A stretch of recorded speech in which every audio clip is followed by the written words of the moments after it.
Hello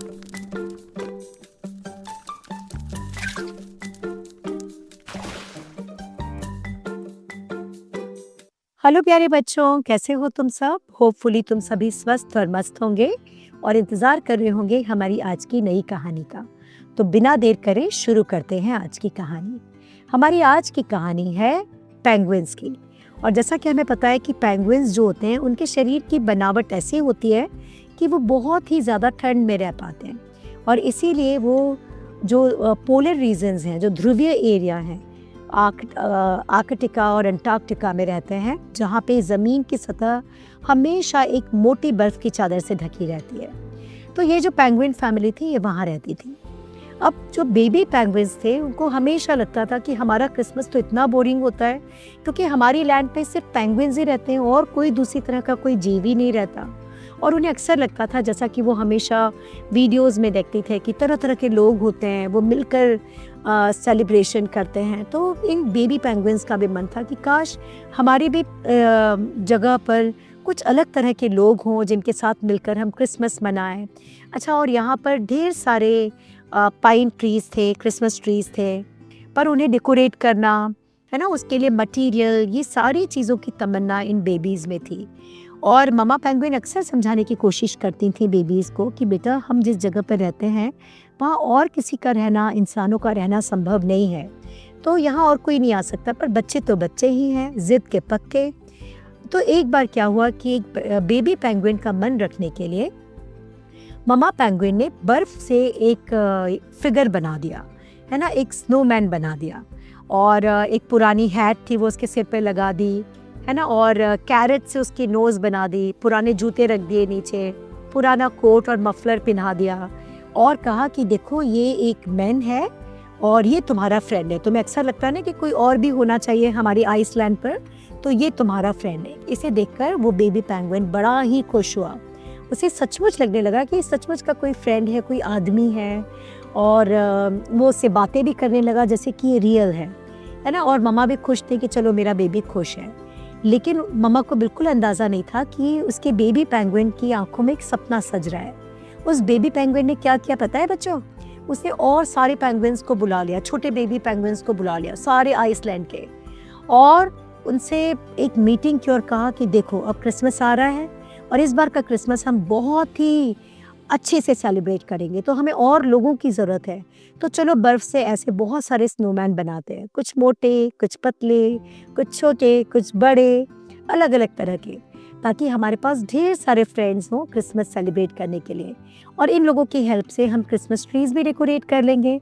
सारे बच्चों को आइडिया पसंद आया क्योंकि सारे बच्चों की आंखों में भी यही ड्रीम था कि क्रिसमस वाले दिन अकेले वो ही ना हो, कुछ और भी लोग हों उनके साथ क्रिसमस सेलिब्रेशन में।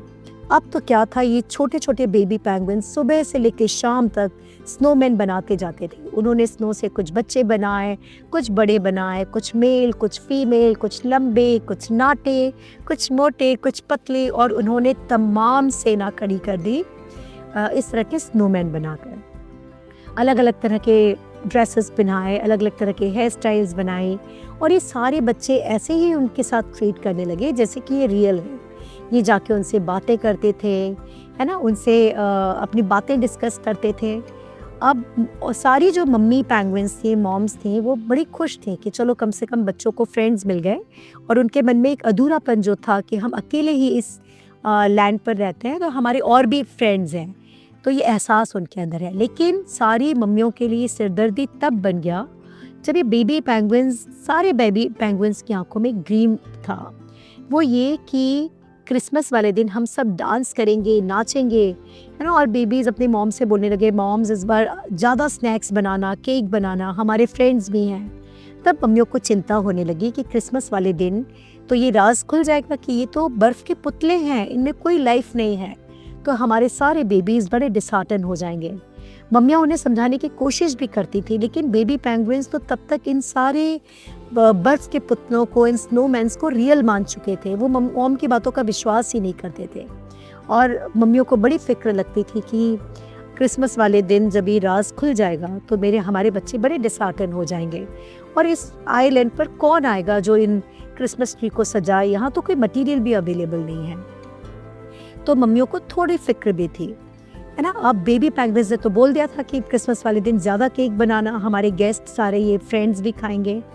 और क्रिसमस वाली रात मम्मियाँ जब अपने घरों से देख रही थी तो उन्होंने देखा कि ये बच्चे उन सारे स्नोमैन्स को काम दे रहे थे कि तुम्हें ये वाला ट्री डेकोरेट करना है, तुम्हें गिफ्ट्स को पैक करना है, तुम्हें इसके ऊपर स्टार लगाना है, कल सुबह तक सारा काम हो जाना चाहिए।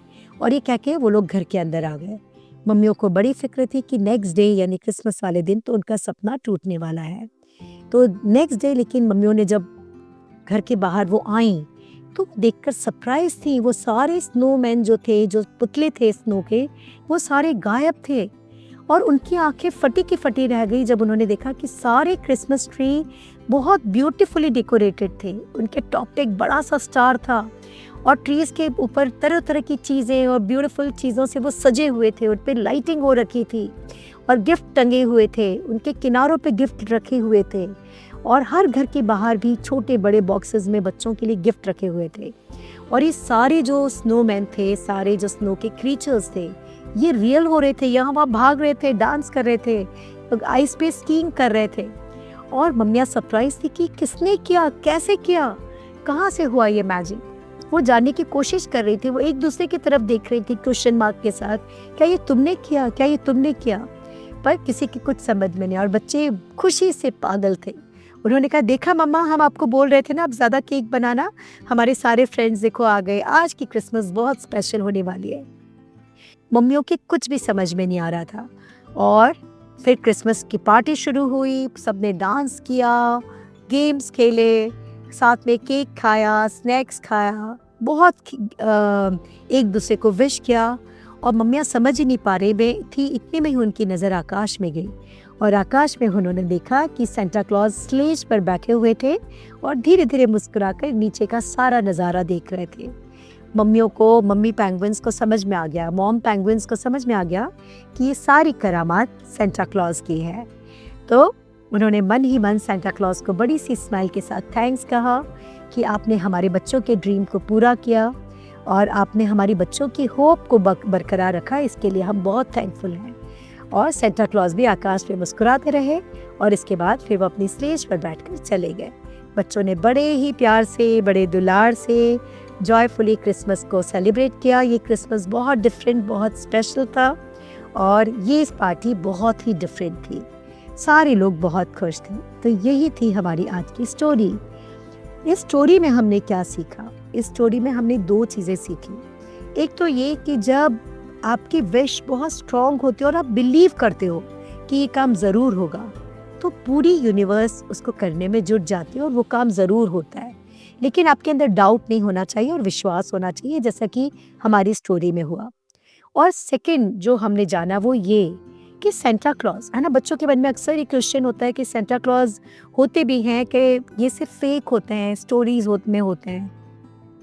तो बच्चों, सेंटा क्लॉज एक सिंबल है देने का। जो भी इंसान दे सकता है वो सेंटा क्लॉज है। आपकी लाइफ में जो भी लोग हैं जो आपके विशेस को फुलफिल करते हैं, आपको प्यार देते हैं, वो आपकी लाइफ के सेंटा क्लॉज हैं। आपके पेरेंट्स, आपके ग्रैंड पेरेंट्स, वो सेंटा क्लॉज हैं। आप सेंटा क्लॉज हो, मैं सेंटा क्लॉज हूँ। और देना का अर्थ ये नहीं कि आप कोई गिफ्ट दोगे, आप एक अच्छी स्माइल दे सकते हो, आप रिस्पेक्ट दे सकते हो, आप लव दे सकते हो, आप कंपैशन दे सकते हो, है ना, केयर दे सकते हो, है ना, किसी को होप दे सकते हो। किसी से प्यार से बात कर लेना भी एक गिविंग है और ये देकर भी आप सेंटा क्लॉज बन सकते हो। तो हम सब सेंटा क्लॉज हैं, ठीक है। तो यही था moral of the story. Hopefully ये स्टोरी आपको पसंद आई होगी। इस स्टोरी को अपने friends, relatives, neighbours, cousins, school friends सबके साथ शेयर करना मत भूलना। हमारे चैनल को झटपट सब्सक्राइब कर लेना और कल मिलते हैं फिर से एक नई स्टोरी के साथ। तब तक के लिए ढेर सारी ब्लेसिंग्स के साथ take care, bye bye, lots of blessings.